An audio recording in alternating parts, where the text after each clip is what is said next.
Dear students, आज हम पढ़ेंगे मांग की लोच, इलास्टिसिटी ऑफ डिमांड।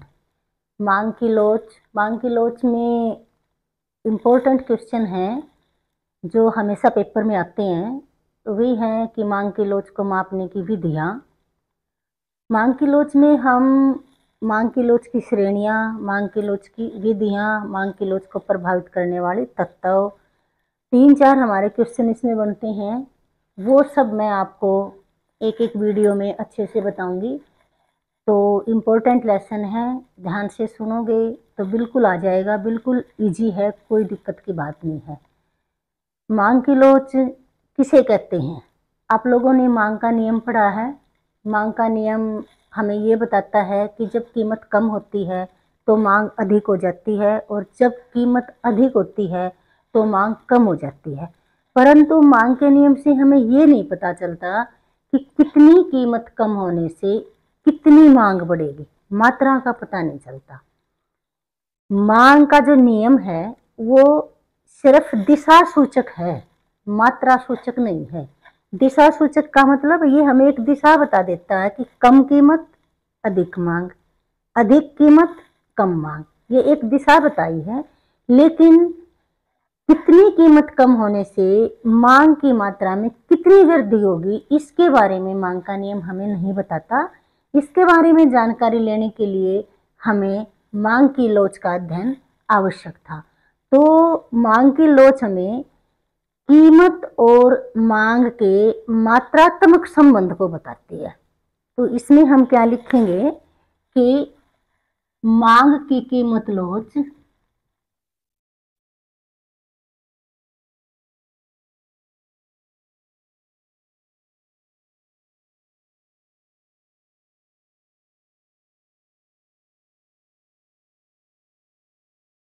मांग और कीमत के मात्रात्मक संबंध को बताती है।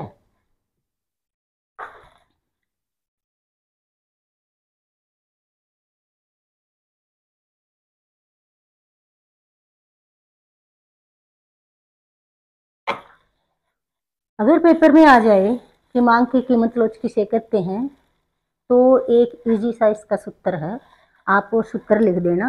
उस सूत्र से ही आपके 2 नंबर आपको मिल जाएंगे कि मांग की कीमत लोच किसे कहते हैं। मांग की कीमत लोच बराबर है मांग की मात्रा में प्रतिशत परिवर्तन बटे कीमत में परिवर्तन। देखो, मांग की कीमत लोच, इसका सूत्र हम लिखेंगे मांग की मात्रा में प्रतिशत परिवर्तन बटे कीमत में प्रतिशत परिवर्तन। ये सूत्र आप यूं का यूं सेम टू सेम ये सूत्र आप पेपर में लिख सकते हो मांग की लोच के अर्थ में, कि मांग की लोच किसे कहते हैं। मांग की कीमत लोच मांग की मात्रा में प्रतिशत परिवर्तन और कीमत में प्रतिशत परिवर्तन का अनुपात है। अनुपात का मतलब अटे बटे अनुपात है, ये आपने लिखना है। और ये ही सूत्र हमारा आगे जितनी भी मैं विधियां भी करवाऊंगी उस विधि में भी काम आएगा। तो ये सूत्र आपको अच्छे से याद रखना है। अब सिर्फ मैंने एक चीज बताई है तुम्हें कि मांग की कीमत लोच मांग और कीमत में मात्रात्मक संबंध को बताती है। मांग की कीमत लोच बराबर है मांग की मात्रा में प्रतिशत परिवर्तन और बटे कीमत में प्रतिशत परिवर्तन। इतना मैंने अब तक आपको बताया है। अब हम करेंगे कि मांग की लोच की श्रेणियां। श्रेणियां हमारी मांग की कीमत लोच की कितनी श्रेणियां हैं, ये बहुत इम्पोर्टेंट है। और कभी भी हमारी सारी श्रेणियां लिखने के लिए पेपर में नहीं आती। मांग की कीमत लोच की 5 श्रेणियां हैं, 5 के 5 कभी पेपर में नहीं आती। कोई 2 आ जाती है, कई बार 1 आ जाती है, लेकिन अगर छोटा क्वेश्चन आता है कि मांग की कीमत रोज की श्रेणियां बताओ, तो वो 5 हैं, फिर वो आपने 5 की 5 लिखनी है। ये देखो, सबसे पहले नंबर 1,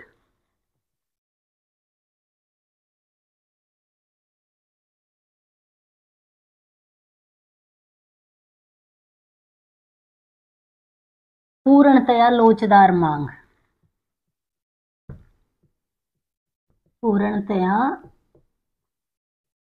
लोचदार मांग की लोच, या देखो मैं इसको लिख देती हूं ई और डी। इसका मतलब है मांग की कीमत लोच। ठीक है, मांग की जो लोच है, ईडी मैंने लिखा है, जो पूर्णतया लोचदार होती है उसको हम अनंत भी कहते हैं। ये जो मैंने चिन्ह बनाया है ये अनंत, अनंत का मतलब है वो संख्या जिसका हमें नहीं पता, जिसकी गिनती हमें नहीं आती। तो मांग की पूर्णतया लोचदार मांग ये हमारी पहली है। इसमें क्या होता है ये देखो, मैं तुम्हें एक इसका चित्र बना के दिखाती हूँ। ये हमारा एक्स एक्सिस है, ये हमारा वाई एक्सिस है, यहाँ पे हमारी कीमत है, पी का मतलब प्राइस, और यहाँ पर हमारी डिमांड है, डी का मतलब डिमांड। इसमें जो मांग वक्र है वो पूर्णतः लोचदार है। लोचदार का मतलब पूरा लेटा हुआ, याद रखने के लिए बता रही हूँ कि पूरा लेटा हुआ, पूरा लोचदार। ये देखो, ये एक्स एक्सिस के समानांतर होता है, ये हमारा मांग वक्र है। जब मांग वक्र एक्स एक्सिस के समानांतर होता है तो वह पूर्णतया लोचदार होता है। उसमें मांग की जो लोच होती है वह अनंत होती है। ईडी बराबर है अनंत।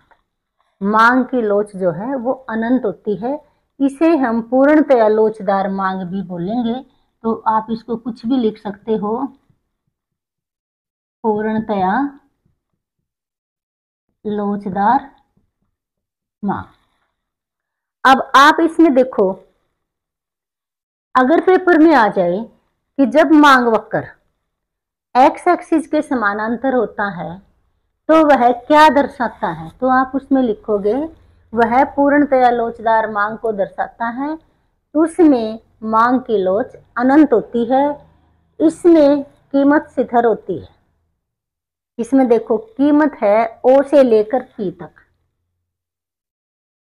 इतनी कीमत है। कीमत के न कीमत बढ़ती न कीमत घटती, परंतु उपभोक्ता है वो अपने अनुसार अपनी मांग को बढ़ा भी लेता है और अपनी मांग को घटा भी लेता है। ये देखो, जब उसका जी करे है तो फालतू चीज ले ले है उस कीमत पर, जब उसका मन करे है तो कम चीज ले ले है।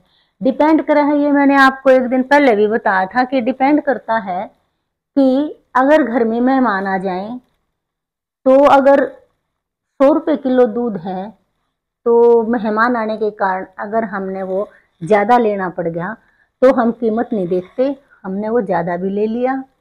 अगर मेहमान चले गए कम भी ले लिया, तो हमारी मर्जी है। उसी कीमत पर ओ से लेकर पी तक ये इतनी कीमत है, इसी कीमत पर उस वस्तु की हम अधिक मांग भी खरीद सकते हैं और कम मांग भी खरीद सकते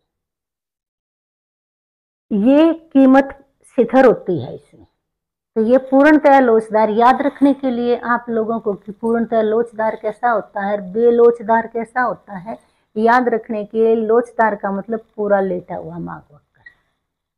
ये डी वक्र है हमारा, इसको हम डी वक्र भी बोल देते हैं, मांग वक्र भी बोल देते हैं। तो ये तो हो गया हमारा मांग की जो पूर्णतया लोचदार मांग। अब मैं आपको बताती हूँ बेलोचदार मांग, पूर्णतया बेलोचदार मांग। अभी इसी में बता देती हूं मैं।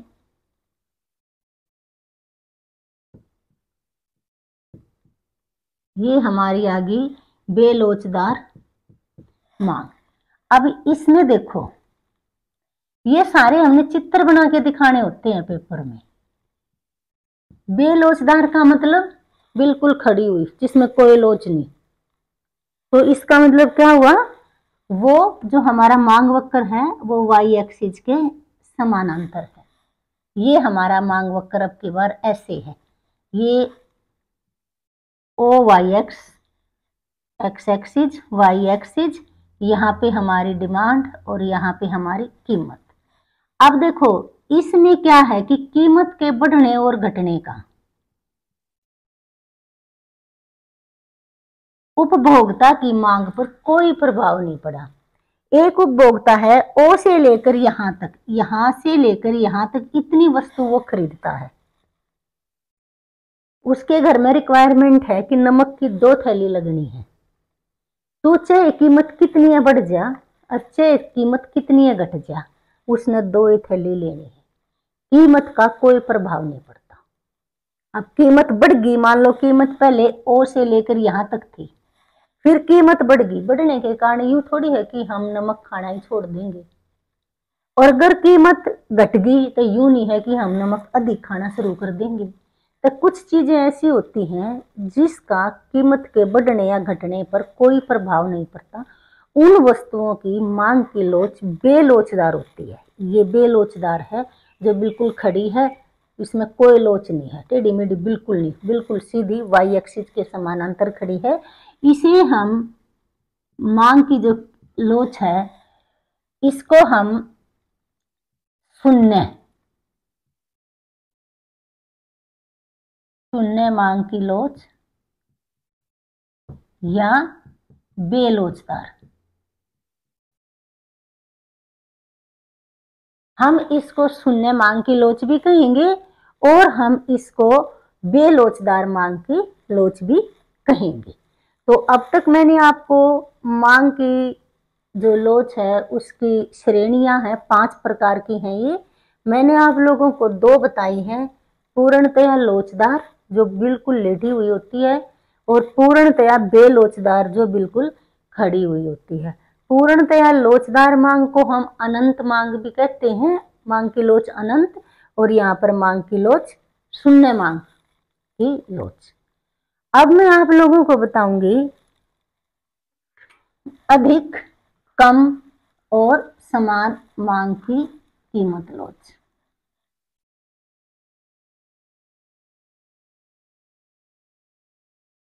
हमारी ये 5 प्रकार की मांग की लोच है। 2 मैंने आप लोगों को बता दी है और 3 मैं अब आप लोगों को 3 और बताऊंगी।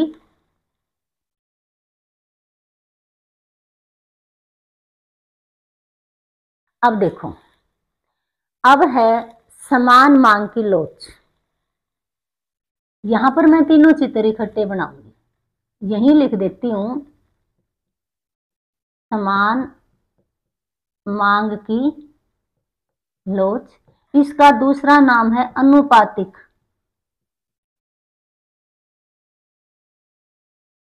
अनुपातिक लोच, और तीसरा इसका नाम है इकाई लोच। इकाई लोच का मतलब 1। अब देखो इसको कैसे बनाओगे,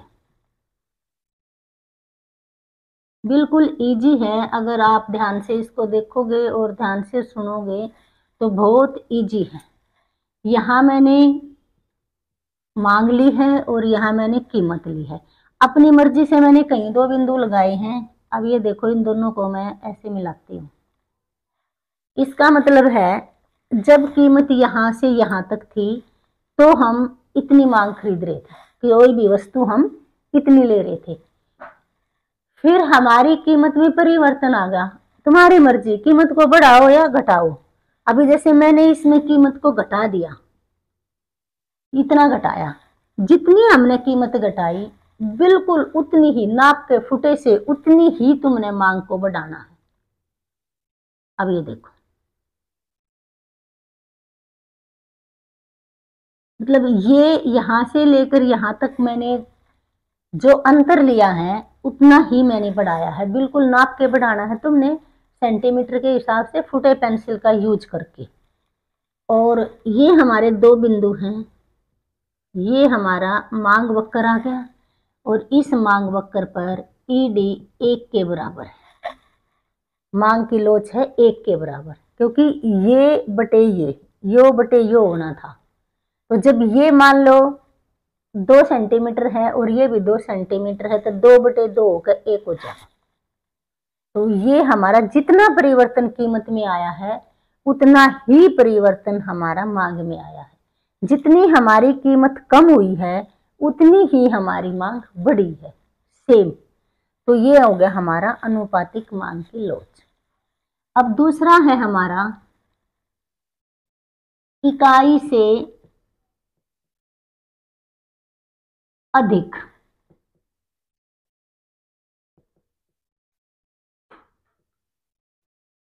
इकाई से अधिक लोच। अब इसको भी हम सेम इसी प्रकार से बनाएंगे। इसमें देखो बिल्कुल आराम से आप इसको सीख सकते हो। एक्स वाई ये तो हमने लिखनी है हर बार।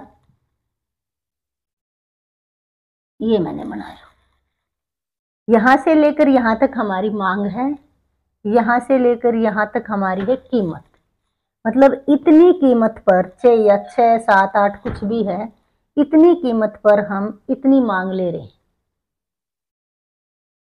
फिर हमने क्योंकि इकाई से अधिक लोच करनी है, तो तुमने याद रखना है मांग में अधिक परिवर्तन करना है और कीमत में कम परिवर्तन करना है।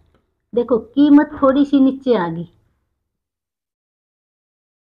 थोड़ी सी कीमत में कमी होते हमने घनी चीज खरीदनी शुरू कर दी, तो मांग में जो परिवर्तन है वो हमारा ज्यादा हुआ।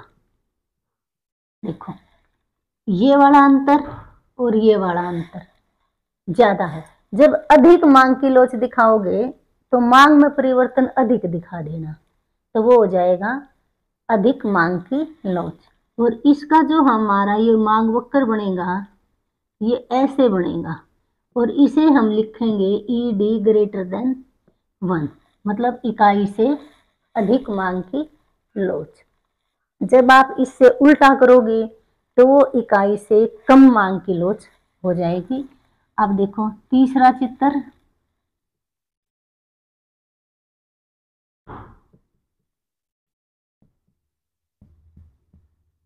इकाई से कम लोच।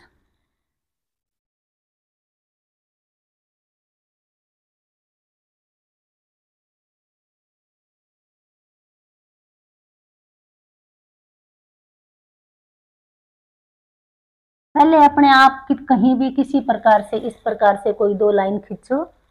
अब इकाई से कम में क्या करना है, कीमत में अधिक परिवर्तन और मांग में कम परिवर्तन। अब कीमत जैसे इतनी सारी कम होगी, देखो बहुत ज्यादा नीचे आ गई कीमत, लेकिन हमने अपनी मांग बहुत थोड़ी सी बढ़ाई, तो इसमें ऐसे हमारा ये बनेगा, ये हो जाएगा ED लेस देन 1, मतलब इकाई से कम। याद रखने के लिए इसके लिए मैं आप लोगों को एक तरीका बता देती हूँ। लोचदार, बेलोचदार, अनुपातिक, इकाई से कम, इकाई से अधिक, 5 हमारी मांग की लोच की श्रेणियां हैं। अब ये जो 5 मांग की लोच की जो हमारी श्रेणियां हैं ये किस प्रकार हमें याद रहेंगी। पूर्णतया लोचदार, अपने आप सोचो कि पूरी लेटी हुई लोचदार। बेलोचदार जिसमें कोई लोच नहीं, बिल्कुल सीधी खड़ी, वो बेलोचदार होगी।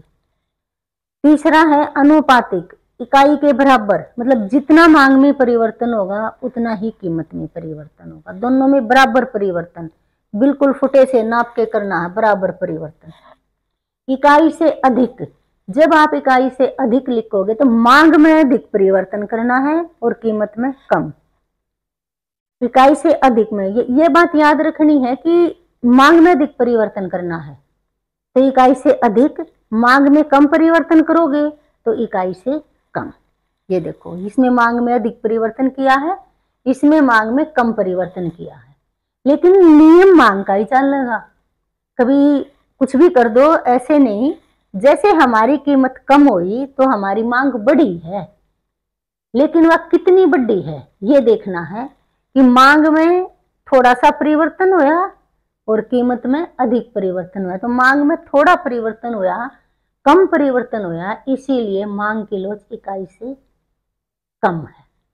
अब कई बच्चे सोचेंगे जी कैसे याद रखें हम कि ये इकाई से अधिक लिखनी है कि या लिखनी है, चलो या तो अनुपातिक होगी, दोनों बराबर होगी।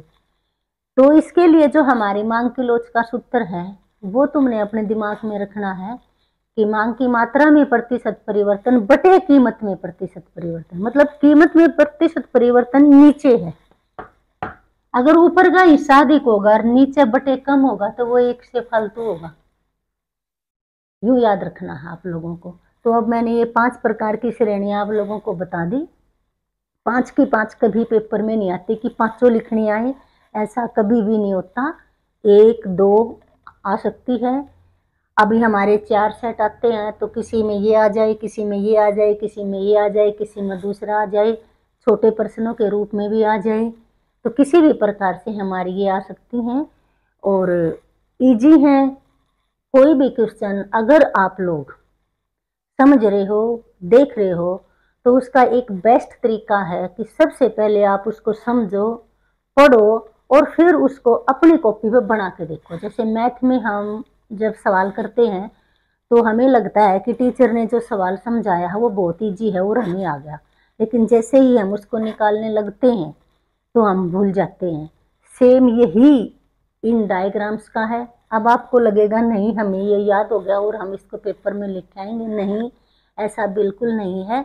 इसको आप अपनी कॉपी पे अपने हाथ से जब तक 2-3 बार बना के नहीं देख लोगे आपको ये याद नहीं होगा, आप उसमें गलती कर दोगे। तो आप लोग पहले इसको सुनो, देखो, पढ़ो और फिर अपनी कॉपी पे इसको बनाओ भी। फिर एक बार रफ पे बनाओ, फिर इसको साफ पे बना लो। 2 बार आप इसको बनाओगे, इनके बारे में लिखोगे भी। अभी जैसे मान लो फॉर एग्जाम्पल यही आ गया आपके पेपर में और आपको ये लिखना है, तो आप इसको कैसे लिखोगे? मान लिया आपके पेपर में इकाई से अधिक मांग की लोच का वर्णन करो, ये आ गया, तो आप इसको कैसे? आपको पता है इकाई से अधिक में मांग की मात्रा में तुमने अधिक परिवर्तन भी कर दिया और कीमत में भी कम परिवर्तन कर दिया और ये डायग्राम भी बना दिया, लेकिन इसके बारे में तुमने इसमें लिखना भी है कि ऊपर दिए गए चित्र से स्पष्ट है कि जब कीमत में बहुत थोड़ा सा परिवर्तन होता है तो मांग में अधिक परिवर्तन होता है, जो कि इकाई से अधिक मांग की लोच को दर्शाता है। इस प्रकार से आप लोगों ने ये बनाना है, इस प्रकार से आप लोगों ने इसको लिखना है और प्रॉपर सारा सब कुछ लिखना है। एक्स एक्सिस, वाई एक्सिस, मांग और कीमत सब कुछ आप लोगों ने लिखना है। ये डिमांड वक्र है, सारी चीज़ें आप लोगों ने लिखनी है, तो आपके नंबर कोई भी नहीं कटेगा। मैथ की तरह पूरे के पूरे नंबर आप लोगों को इसमें मिलेंगे। तो इस प्रकार से आप ये लिखना। अगर वीडियो आप लोगों को पसंद आती है, मेरा टीचिंग ऑफ मेथड आपको पसंद आता है, तो आप दूसरे स्टूडेंट्स के पास भी इसको शेयर कर सकते हो जिसको आप जानते हो, और चैनल को सब्सक्राइब और लाइक ज़रूर कर देना। धन्यवाद।